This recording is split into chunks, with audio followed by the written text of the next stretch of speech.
கடலூர் மாவட்டம் ஸ்ரீமுஷ்ணம் அடுத்த நாகமந்தல் கிராமத்தில் சுமார் 200 ஆண்டுகளுக்கு முன்பு சோழ நாட்டில் பல சிவத்தலங்கள் எங்கும் தோன்றின.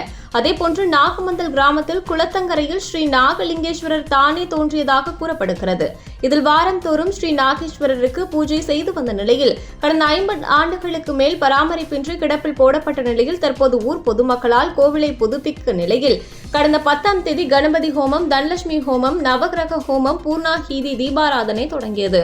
11ஆம் தேதி அனுஞ்சை விக்னேஸ்வரர் பூஜை, வாஸ்து, சாந்தி, மிருத் சந்திர ஓமம், அங்கிருந்த பணம், புற்று, மண் எடுத்தல், கடை ஸ்தாபன பூஜை நடைபெற்றது. 2ஆம் கால பூஜை, கணபதி பூஜை, வேதிகா பூஜை மற்றும் தீப ஆராதனை நடைபெற்றன. 13ஆம் தேதி திங்கட்கிழமை கோ பூஜை, சூரிய பூஜை, சோம கணபதி பூஜை மற்றும் யாக கால பூஜை பூர்ணாகதி நடைபெற்றது. இந்நிலையில் காலை சுமார் 10 மணி அளவில் மேளதாளம் முழங்க புனித நீர் ஊர்வலமாக எடுத்து வந்து விமான கலசத்தில் புனித நீர் ஊற்றப்பட்டது. இதில் கிராம முகேஷ் நாட்டாமைகள், ஊராட்சி மன்ற தலைவர் கலந்து கொண்டனர்.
வாடா